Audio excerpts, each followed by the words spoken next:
경제를 보는 깊이 있는 시선 딥사이트입니다. 미국 대선이 지나가고 있습니다. 끝날 때까지 끝난 게 아니다. 뉴욕 양키스의 유명한 포수 요기 베라가 한 말인데요. 끝날 때까지 끝난 건 아닌데 끝나가는 건 같습니다. 그래서 우리는 이제 미국 대선 이후에 연말 내년 장세 그림을 그려야 되기 때문에요.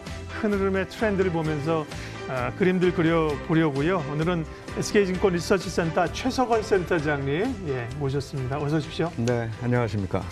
우리 대선도 아닌데 이렇게 참 관심 있게 보는 게 세계인이라는 게 실감이 되는 거고 미국이 역시 그래도 제국이 아직은 제국이라는 생각이 드는데 바이든 쪽으로 어쨌든 노이즈는 있지만 뭐 굳어지는 거라고 봐야겠죠 지금? 지금까지는 그런 상황으로 보여지고요.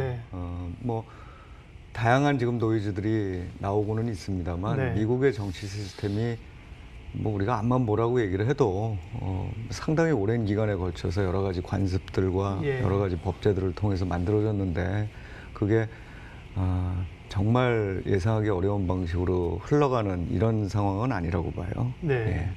그러니까요. 우리가 미국에 대해서 참 의아한 게 아니 국민들 투표하는 비율로 하면 되지 뭐 선거인단으로 해갖고 이렇게 헷갈리게 하냐.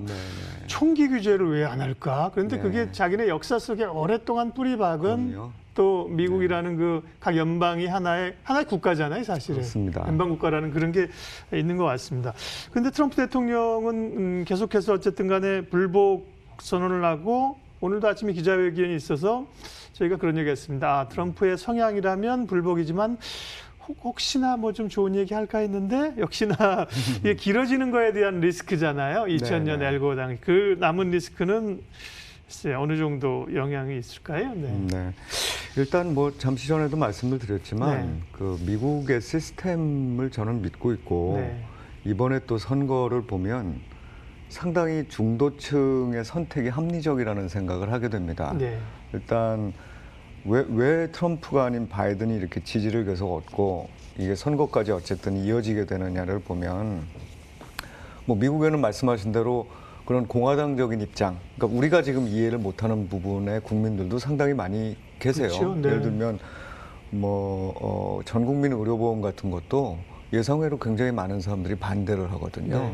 그러니까 이제 결국은 그런 어떤 개인이 뭔가를 스스로 이렇게 개척해 나가야 된다는 공화당 나름의 정신들이 한쪽 편에 남아 있고 또 그런 부분들이 충분히 더 발현될 수 있는 그런 환경임에도 불구하고 이런 선택을 한 거는 사실 트럼프 대통령이 너무 자기 편과 상대편을 이렇게 갈랐기 때문이 아닌가라고 생각을 합니다. 근데 그런 부분에서 트럼프 대통령의 그런 이건 이렇게 국민을 가르는 행위들에 대한 불만이 중도층한테는 상당히 있었던 것 같고 그게 표로 발휘된 게 아닌가 생각을 하고요. 그런 부분들이 결국은 또 한 가지 나타난 게 비록 내가 바이든 후보를 대통령으로 당선시키지만 그 블루웨이브라고 우리가 얘기했던 그런 것들은 또 안 만들어주는. 안 만들어준다는 거죠. 그래서 그 민주당식의 어떤 큰 정부 또 정부가 뭔가를 다 알아서 하고 여러 가지 규제와 이런 것들을 강화하는 것도 니네 마음대로 할 수는 없는 거야라는 걸 또 표로 보여주는 거예요. 그래서 상당히 균형 잡힌 선거였다고 봅니다. 이제 여기에 말씀하신 대로 가장 문제가 되는 게 트럼프의 지금 불복인데 이 점도 같은 맥락에서 생각을 해보면 결국은 트럼프가 생각하는 건 이걸 대법원까지 끌고 가서 대법원에 끌고 가면은 어떤 현상이 나타나냐면 이제 첫 번째는 딱 그날까지 개표된 것만 보자. 이러면 그날까지는 이게 트럼프가 이길 수도 있다는 말이에요. 그러니까 그렇지 않으면 대법원까지 가서 이거를 하원의 투표로 대통령 선거를 넘겨버리면 하원의 구조가 유리하다. 그렇죠. 지금. 하원의 구조는 유리하기 때문에 그러니까 한 주당 한 표씩만을 갖게 되기 때문에 이제 그런 걸 노리고 있는 거는 분명한데 과거에 우리가 엘고어 당선이 이제 무산됐을 때도 비슷한 사례들이 있었죠. 그런데 그때 대법원이나 이런 그 각 지방법원의 판단을 보면 여기에는 이 공정한 어떤 선거를 규명해야 된다라는 부분도 있지만 또 한 가지는 이 전체적인 어떤 흐름상 위한 판단을 하더군요. 어떤 선택이 미국을 위해서 더 좋은 거냐, 국민들의 화합을 위해서 좋은 거냐를 기준을 하고 있다는 거죠. 그래서 제가 보기에는 설사 대법원까지 이거 소를 제기하더라도 제가 보기에는 그거를 지금 현재 상황을 뒤집어서 이렇게 되면 이제 또 반대로 바이든 후보의 지지자들이 엄청난 반발을 하게 되는 이런 현상이 네. 나타날 텐데 그런 부분들을 계속되게 만드는 그런 의사결정은 내리지 않을 거라고 봐요. 그래서 네. 단기적으로야 뭐 리스크들이 당연히 있겠지만 시간에 걸쳐서 이거는 빠르면은 12월 초 그 선거인단이 확정되기 전까지 다 정리가 될 수 있는 상황일 거다 이렇게 판단하고 있습니다.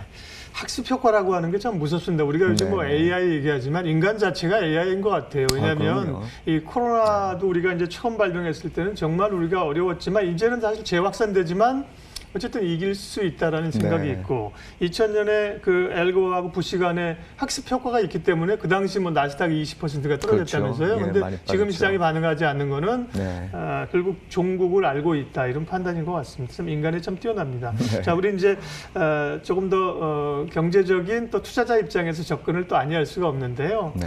부양책에 대한 그 얘기가 계속 있었는데 말씀하신 바이든 뭐 대통령 가능성, 공화당 상원회하에서 경기 부양책이 좀 늦어질 수 있지 않겠느냐, 5차 네, 부양책 네. 그런 얘기가 있는데요. 글쎄, 근데 사실은 부양책은 뭐 한 번도 안 썼다 쓰는 것도 아니고 이번에 5차 부양책인데 이걸 안 쓰고 쓰냐에 따라서 미국 경제가 그렇게 휘청이는가, 이번이 또 끝인가, 또 앞으로도 나와야 될 것 같고 부양책에 대해서 시장이 또 너무 많이 의존하는 것 같은 느낌도 듭니다. 네네. 예. 그 경기 부양책을 결정하는 거는 사실 대통령이 누구냐, 당이 누구냐의 문제는 아니고 가장 근본적으로는 지금은 이제 코로나지만 예. 결국은 경제 상황이 어떻게 되고 정부가 여기에 나서서 어느 정도쯤의 돈을 쓰고 어느 정도 이 기여를 해주느냐, 그런 어떤 균형적인 의사결정 과정이라고 봐야 되겠죠. 그 사실 공화당의 입장도 충분히 저는 이해를 합니다. 네. 그러니까 민주당이 당선이 되면 대단히 많은 경제를 부양하기 위한 돈을 쓴다. 반면에 공화당은 아니다. 그렇지 않아요. 공화당도 돈을 쓰긴 쓰는데 단지 우리가 얼마 전에 그런 거 있었잖아요. 그러니까 실업 상태로 이 수당을 받으면 네. 내가 일하는 것보다 돈을 더 받는다는 거죠. 이런 거는 예. 실업을 장기화시킬 수도 있고 사실은 그 일과 그러니까 노동과 소득이라는 점에 있어서의 균형을 깨버릴 수가 있거든요. 이제 그런 부분에 대한 어떤 세심한 그 부분이 필요하다는 거고, 그렇기 때문에 부양을 안 하겠다는 게 아니라 부양을 하는 방식이 기업을 도와줘서 계속 고용을 하게 하고 계속 투자를 하게 하고 또 한편으로는 인프라스트럭처를 투자함으로써 고용을 증진시키고 한다는 측면에서는 공화당도 똑같은 입장을 갖고 있다는 거죠. 그래서 이번 부양책과 관련해서 물론 규모나 이런 점이 그 민주당의 의사만큼 그렇게 크게 되지 않고 조정이 될 가능성이 있어요. 근데 반대로 또 생각을 해보면 민주당이 하는 거에 대해서 투자자들이 다 이 찬성만 했냐면 아까도 말씀드렸다시피 부양책에 대한 의존도 말씀하셨잖아요. 그런데 부양책에 대한 의존도뿐만 아니라 경기 부양을 정부 주도로 계속함에 따라서 나타나는 정부 부채의 증가와 네. 그에 따른 구축 효과에 대해서 항상 또 시장은 생각을 한다는 거죠. 그래서 최근에 사실 양상은 바이든이 되면서 부양책을 좀 늘리면은 경제가 좋고 증시도 좋은 거 아니냐라는 생각을 하다가 일부 투자자들 같은 경우에는 오히려 바이든이 돼서 너무 많이 부양책을 내세운다라고 얘기를 하면 특히 이제 민주당의 기본 입장 중에서는 MMT라고 현대화폐 이론 같은 것도 있었잖아요. 무작위로 돈을 찍어내는. 그렇죠. 예. 그럼 이제 무작위로 돈을 네. 찍어서 뭐 하자는 건가를 이렇게 세부적으로 들여다보면 그걸로 소득 보전을 해주자는 거였거든요. 네. 그러니까 기본소득을 제공해 준다든지 이제 그런 식이 됐을 때 과연 그러면 이 균형 잡힌 금융시장이 계속 유지될 수 있겠느냐 이런 우려감도 있었기 때문에 사실은 물론 뭐 걱정이 되죠. 이 기간이 너무 길어진다, 협상의 기간이 길어진다 이런 우려는 있을 수 있지만 궁극적으로는 부양책에 의해서 특히 코로나가 지금 막 심해지고 있기 때문에 부양책에 의해서 미국 경제가 정상 궤도의 균형을 어느 정도 잡기 위한 노력들은 어느 정도든 상관없이 이어질 거다 저는 이렇게 판단하고 네. 있어요. 근데 어쨌거나 지금 대선의 국면들이 민주당 대통령, 공화당 상원의 구도가 되면서 오히려 연준의 역할이 더 커지게 생겼습니다. 왜냐하면 재정 정책은 이제 견제가 들어올 거기 때문에 네. 사실 그 제롬 파월은 그 트럼프는 제롬 파월 예쁘게 안 보잖아요. 네. 그러니까 제가 기억하는 2000 아마 내후년 2022년인가 되는데 You are fire 할 그런 그 각이었었는데, 그렇습니다. 근데 지금은 이제 또 연준의 역할이 굉장히 중요해졌고 민주당에서 어떻게 될지 모르겠습니다만 연준도 이제 쓸만한 카드는 썼고 그 동안은 재정이 좀 알아서 하라 그랬는데 그 네, 부분이 예. 막혔으면 연준이 또 시장을 끌고 가야 될 시장 안정화의 책임이 있는데 어떤 카드를 좀 쓸 수 있을까요? 네, 그런 부분들이 네. 분명히 좀 생겼죠. 그리고 예. 실제로 연준이 좀 해줘야 될 부분이 아직은 남아있다고 남아있나요? 봅니다. 예. 그러니까 결국은 시장이 지금 현재 제일 불안해하는 거는 내년도 됐을 때 연준이 어떤 변화를 자신들이 생각하기 전에 보여주지 않을까 이런 데 대한 근본적 우려감이 있다는 네. 거죠. 그래서 예측 가능성을 좀 높여줘야 될 필요가 있어요. 이와 관련해서는 지난번에 이제 인플레이션과 관련해서 일종의 이제 가이드라인을 정해주는 거잖아요. 예.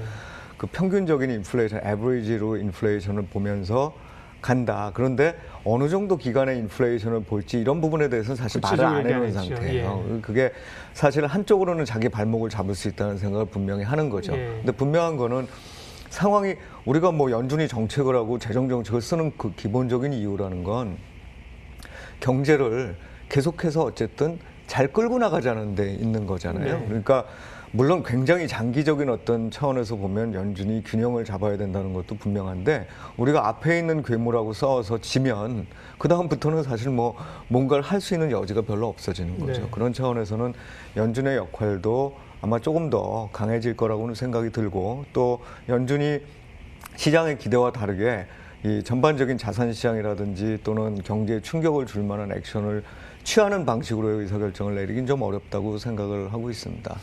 예, 지금 최석원 센터장이 만나고 있는데요. 첫 번째 우리 요 주제 미국 대선과 관련된 판도 변화, 구조 변화에 대해서는 한 가지만 더 짚고 가겠습니다. 이후에 미중 관계 그리고 또 네. 이제 북미 관계 이게 굉장히 글로벌리 또 우리 국내적으로 중요한 상황이잖아요. 바이든이 된다고 가정했을 경우에 어떤 변화가 일어날까요? 이게 사실 제가 뭐 정치적인 전문가가 아니기 때문에 너무나 많은 이거에 대한 해석들이 예. 존재하는데 그중에서 제가 생각하기에 좀 맞다고 생각하는 부분들을 좀 말씀을 드려보면 일단 이 트럼프라는 사람을 좀 이해할 필요가 있죠. 네. 이 트럼프라는 사람은 기본적으로 경제 문제, 그러니까 미국의 국익을 위한 경제 문제가 가장 핵심에 놓여 있었고 그 다음에 나머지 부분에 대해서는 굉장히 미국의 고립주의죠. 그러니까 각 지역이 알아서 한다. 그러니까 그러다 보니까 어떤 얘기가 나왔냐면은 각자 도생이라는 얘기가 나왔잖아요. 그러면서 중국에 대해서도 공격을 하고 뭐 심지어는 어떤 때는 한국에 대해서도 네. 공격을 하고 맞아요. 유럽도 유럽에 그렇고. 대해서도 네. 공격을 하고 이런 식의 접근 방식이었다면은 민주당이 과거부터 보여준 접근 방식은 그거랑은 좀 결을 달리한다고 볼 수 있습니다. 그래서 상대적으로 큰 변화가 이 부분에서는 나타날 수 있어요. 겉으로 보기에는 트럼프가 하듯이 어떤 강력한 그런 관세라든지 이런 부분을 취하진 않지만 아마도 제가 보기엔 과거에 우리 TPP라고 있었잖아요. 예. 트럼프가 들어오자마자 TPP라는 거를 탈퇴했는데 TPP라는 게 뭐냐면 중국을 축으로 한 그 1대1로에 대항하기 위해서 환태평양 경제 공동체를 예. 만든다는 거였었잖아요. 이런 동맹국들을 같이 이용한 어떤 압박. 예. 그러니까 어찌 보면은 더 큰 규모의 이런 대립이라고 볼 수 있겠죠.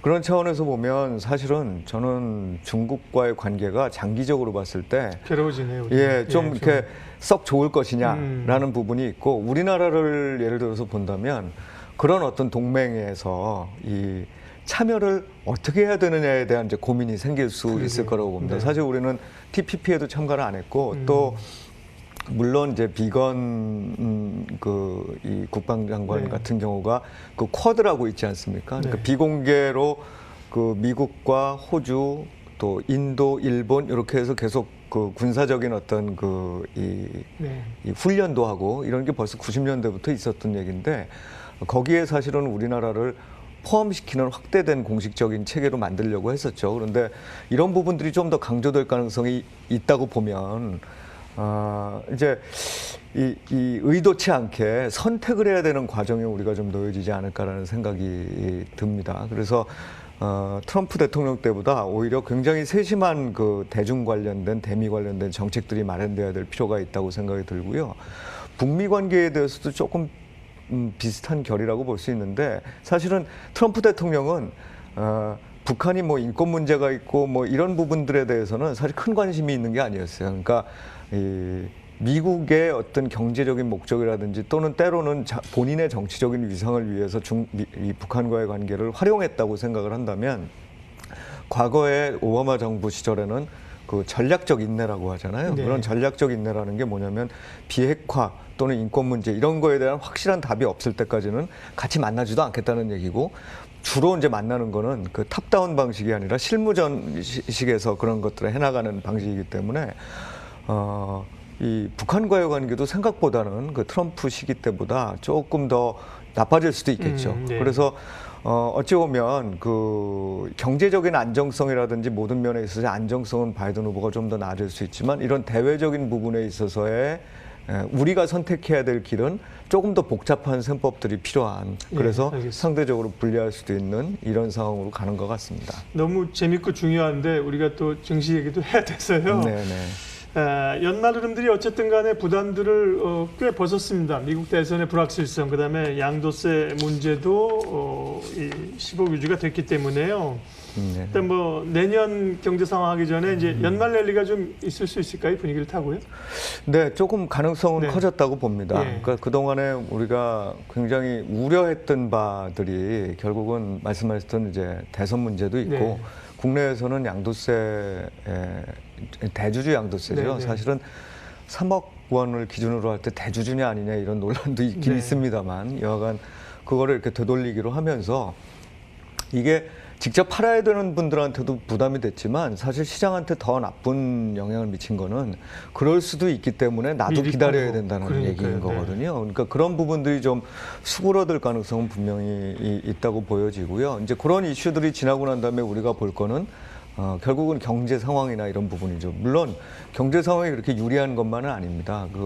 이 코로나19가 지금 계속 확산 중이고 예. 제가 오늘 보니까 아침에 나오면서 월드 5미터 기준으로 그저께 어저께 모두 다 거의 60만 명 가깝게 하루 확진자가 발생하고 있어요. 예. 그리고 뭐 속도가 그렇게 빨라지는 건 아니지만 사망자 수도 뭐 8, 9천 명에 이르기 때문에 이런 부분들이 또 다른 봉쇄라든지 이런 걸로 이어질 수 있죠. 또 바이든 후보가 되면서 미국 쪽도 방역이 더 강화되는 이런 상황이 나타날 수도 있습니다. 그런데 그럼에도 불구하고 사실 시장은 이미 경험을 해왔다는 거죠. 이거에 대한 매니지먼트 방법을 알고 있다는 거예요. 그래서 결국은 정부가 이 부분에 대한 보충을 해줄 거고 그 보충이 됐을 때 그러면 소비가 잘 줄지 않는 거를 우리가 봤다는 거죠. 소비가 일시적으로 나빠졌다가 좋아지는데 그럼 어느 물건을 사는가 보니까 국내에 있는 많은 기업들 물건을 사는 거예요. 여기에는 아마도 우리나라가 상대적으로 방역에 성공하면서 예. 생산이 이 차질을 빚지 않았다는 부분, 그 다음에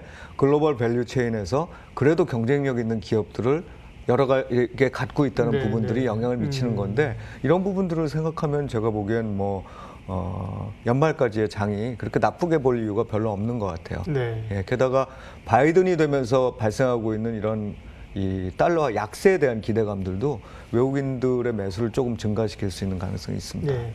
더 큰 그림을 보면 사실은 연말보다는 이제 내년인데요. 네, 말씀하신 네. 것처럼 중요한 변수들은 지나가고 있고 나머지 하나가 말씀하신 코로나 이제 19의 확산 속도와 함께 경기가 이제 언제 돌아서는 거냐인데 네, 네. 말씀하시는 동안 주요 증권사들의 내년 전망 자료가 저희 좀 내보냈는데요. 이제 리서치 센터에서는 내년 그 그림들 지금 한참 그리셔야 되잖아요. 네, 예. 센터장님 그 센터에서 내년 전망 어느 정도 지금 보고 계세요? 네. 예, 아직 뭐 저희가 공식적인 전망치는 다음 주에 낼 예정입니다. 네. 뭐 좀 더 빨리 낼까 고민도 하다가 뭐 여러 가지의 이제 이런 변화들이 있어서 그런 부분들을 좀 더 반영을 하자는 게 저희 내부 생각이었고요. 일단 내년에 한 20% 정도는 상승할 수 있지 않을까 생각을 합니다. 지금 수준에서. 네. 그러면 지금 현재가 2,400 정도이기 예. 때문에 대략 2,800선은 넘을 수 있는 그런 이 시장이라고 생각을 하고 있어요.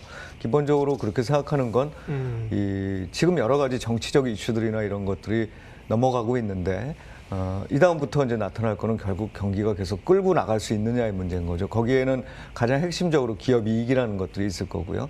그 기업 이익에 대한 전망치라든지 또는 경기 사이클에 대한 전망이 나쁘지가 않습니다, 저희가. 그래서 내년도에는 올해보다 적어도 이제 좀 회복되는 이런 장세인데 그 수준에 대해서는 또 여러 가지가 영향을 미치죠. 실적의 수준이라든지 또는 금리가 어느 정도 계속 낮은 수준을 계속 유지할 수 있을 건지 이제 그런 것들을 종합적으로 고려해 보면 내년에도 한 20% 정도의 상승은 가능하지 않을까 생각하고 있습니다. 네. 결국 이제 경기와 이익인데요.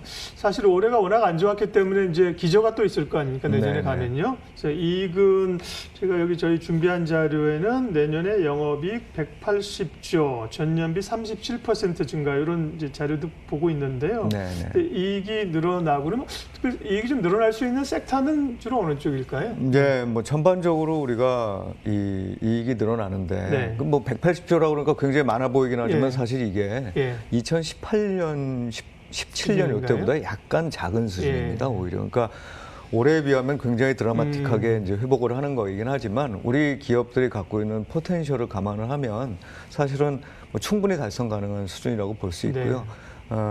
특히나 이제 어떤 섹터가 좋을 거냐.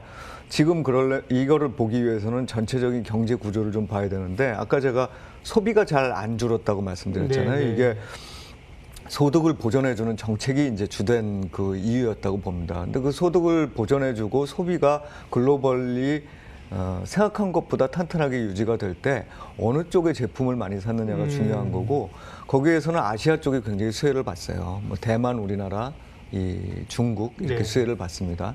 그런 대만, 중국, 우리나라가 수혜를 보면서 재고들이 좀 떨어지고 있어요. 그러다 보니까 이제 그런 재고들이 떨어지면서 다시 생산을 더 해야 되고 투자를 해야 되는 기업들 쪽이 기본적으로 이익의 증가 속도들도 좀 빠를 거라고 생각을 하는데 대표적인 거는 IT입니다. 예. IT 반도체 같은 경우에는 뭐 어쨌든 앞으로 투자를 하는데 뭐 여러 가지 인프라 투자도 있겠습니다만 모든 요즘 또 인프라 투자에는 반도체 들어가죠. 예. 그러다 보니까 반도체 데이터 그렇습니다. 센터, 예. 데이터 센터를 비롯해서 사실은 요즘은 건물 하나 지을 때도 굉장히 많은 그 IT들이 예. 들어가게끔 돼 있거든요. 이제 그런 부분들 그리고 또 당연히 투자가 늘어난다고 하면 소재 산업재 쪽도 일부 수혜를 받을 거라고 생각이 들어요. 이제 헬스케어 말씀을 드리는 이유는 헬스케어는 기본적으로 그 미국이 민주당으로 바뀌게 되면서 아마 전반적인 전 국민 의료보험에 대한 이 시각들이 좀 늘어날 거예요. 이거 결국 뭐냐면 뭐 어떤 정부든 약가나 뭐 이런 데 대한 규제는 하려고 해요. 네. 그런데 결국은 얼마나 많은 사람들이 의료 서비스를 받을 수 있는 환경이 되느냐, 받으려고 하느냐인데 그런 부분에서 분명히 좀 유리한 부분이 있다고 보여집니다. 또 하나는 이제 바이든이 만약에 뭐 아직까지는 불확실합니다만 네. 만약에 확정이 되고 난 다음에는 뭐 누구든 아시겠지만 그 친환경. 친환경과 관련된 예. 투자를 직접적으로 공약을 했어요. 예. 2조 달러를 시간에 걸쳐서 고용 증대와 그쪽 산업에다가 그쪽 산업의 고용 증대죠. 친환경 산업의 고용 증대에 투입하겠다는 거거든요. 이런 부분들이 아마 상당한 그 이슈로 작용을 할 거라고 생각이 들어서 거기 우리나라에 포함되어 있는 여러 가지 이 기업들 좋다고 생각을 하고 장기적으로는 뭐 역시 이 저금리가 중요한데 저금리가 유지되면은 성장주나 기술주 또 우리가 지금 최근에 조금 쉬었죠. 그런데 플랫폼이나 인터넷 관련 주식들도 여전히 눈여겨봐야 되는 이제 실적이 좋아질 수 있을 만한 그런 기업으로 봐야 될 겁니다. 네, 친환경은 또 국내 지금 문재인 정부의 궤도와 궤를 같이 또 하잖아요. 네, 그렇습니다. 그런 점에서 앞으로 이제 어쨌든 저희가 제목 자체는 이제 바이든이 대통령이 된다는 가정하에 바이든 체제에서의 4년간의 먹거리는 뭐냐, 내년 증시 흐름들은 어떤 거냐 있는데 쭉 말씀을 좀 해주셨어요. IT와 소재 그리고 헬스케어, 바이오, 친환경 얘기까지 해주셨습니다. 시간이 금방 훌쩍 다 돼가지고요. 더 얘기하고 싶은데 오늘 여기 그래도 뭐 산타장님 모시고 우리가 큰 전반적인 그림에 관한 얘기들을 쭉쭉 들어서 굉장히 큰 도움이 됐습니다. 오늘 SK증권 리서치센터 최석원 센터장님과 함께 딥사이트 그야말로 깊은 이야기들 인사이트 얘기했습니다. 함께해 주셔서 고맙습니다. 네, 감사합니다.